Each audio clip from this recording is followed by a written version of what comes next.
তার পক্ষে নিবেন এবং তিনি এই সংখ্যালঘুদের বিষয়টি নিয়ে বাংলাদেশকে বিপদে ফেলবেন। দ্বিতীয়ত, তিনি যেহেতু গোয়েন্দা সংস্থাগুলোর প্রধান, অর্থাৎ সিআইএ, এফবিআই থেকে শুরু করে মার্কিন যুক্তরাষ্ট্রের যে প্রায় ১০০-র মতো গোয়েন্দা সংস্থা রয়েছে। তো এই সেন্ট্রাল গোয়েন্দা সংস্থায় প্রেসিডেন্ট ডোনাল্ড ট্রাম্পের পরেই যার অবস্থান তিনি হলেন তুলসী গ্যাবার্ড। তুলসী গ্যাবার্ডের সঙ্গে নরেন্দ্র মোদীর খুব ভালো সম্পর্ক, অমিত শাহের আরও ভালো সম্পর্ক। কাজেই সাইড লাইনে শেখ হাসিনার সঙ্গে তার ভালো সম্পর্ক থাকবে, কিংবা সজীব ওয়াজিদ জয়ের সঙ্গে তার পরিচয় থাকবে বা থাকতে পারে, এটি খুবই স্বাভাবিক। এর কারণ হলো যে Tulsi Gabbard all on a sudden আমাদের বাংলাদেশে যারা এই মুহূর্তে উপদেষ্টা হয়েছেন তাদের মতো নয়। তার বর্ণাঢ্য সৈনিক জীবন রয়েছে, রাজনীতিতে তার বর্ণাঢ্য জীবন রয়েছে, এবং সেই জীবনের কোনো ফাঁকে যেহেতু আওয়ামী লীগ তাদের পক্ষে কাজ করার জন্য বিভিন্ন লবিস্ট ফার্মকে নিয়োগ দিয়েছে, এরকম কোনো লবিস্ট ফার্মের মাধ্যমে তুলসী গ্যাবার্ডের সঙ্গে যদি আওয়ামী লীগের সিনিয়র নেতৃবৃন্দের পরিচয় হয়, হৃদ্যতা হয়, সম্পর্ক হয়, এটা অস্বাভাবিক কিছু নয়।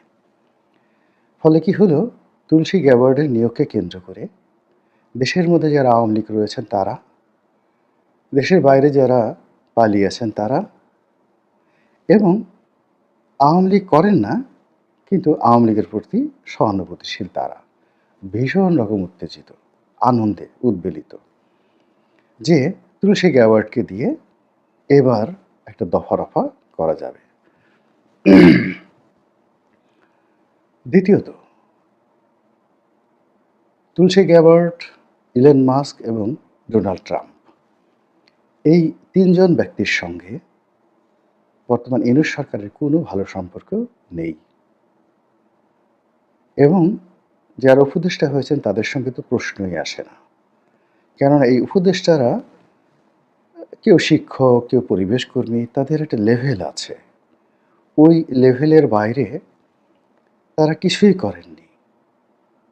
তারা শুধু খেয়েছেন, ঘুমিয়েছেন, আর তাদের যে পেশা ছিল বা শ্রেণী ছিল সেখানে তারা সেই শ্রেণী পেশার কাজ করেছেন।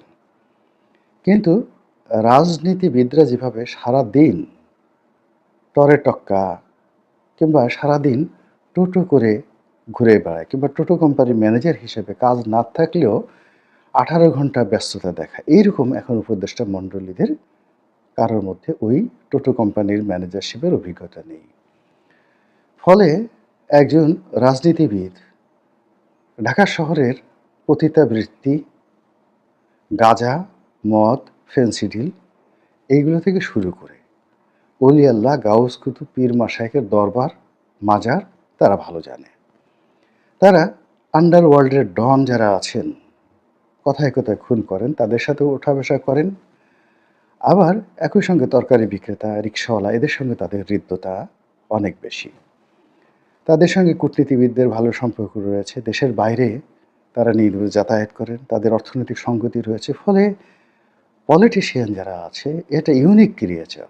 আওয়ামী লীগের যারা লোকজন রয়েছেন তাদের এই ক্যারিকেচার মোকাবেলা করার ক্ষমতা কেবলই মাত্র বাংলাদেশে বিএনপির আছে, আর কিয়দাংশ জামাতের আছে। কিন্তু এখন ডক্টর মোহাম্মদ ইউনূস থেকে শুরু করে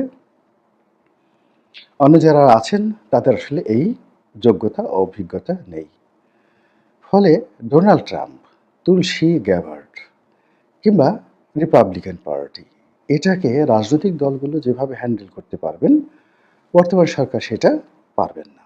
ফলে কি হলো, ডোনাল্ড ট্রাম্প ক্ষমতা আসার পরই আমাদের সরকারের মধ্যে এক ধরনের অস্থিরতা এবং সরকার বিরোধীদের মধ্যেও এক ধরনের অস্থিরতা বিরাজ করছে। তারা ডোনাল্ড ট্রাম্প এবং নরেন্দ্র মোদীর বৈঠককে নিয়ে নানা রকম সমীকরণ তৈরি করেছে। আবার তুলসী গ্যাবার্ডের ভারত সফর এবং সেখানে নরেন্দ্র মোদীর সঙ্গে সাক্ষাৎ এবং ক্লোজ ডোর মিটিং ভারতীয় সেনাপ্রধান এবং অজিত দোভাল, যিনি ভারতের নিরাপত্তা বিষয়ক প্রধান উপদেষ্টা। তার সঙ্গে একেবারে ক্লোজ ডোর বৈঠক এবং তার কিছু সময় সরকারি কর্মকাণ্ডের বাইরে, অর্থাৎ এই সময়টি তিনি কি করেছেন কেউ বলতে পারে না। হয়তো তিনি শেখ হাসিনার সাথে দেখা করেছেন, হয়তো তিনি আজমির শরীফে গিয়েছেন, হয়তো তাজমহলে গিয়েছেন, হোয়াট এভার মে বি, কিন্তু ওই সময়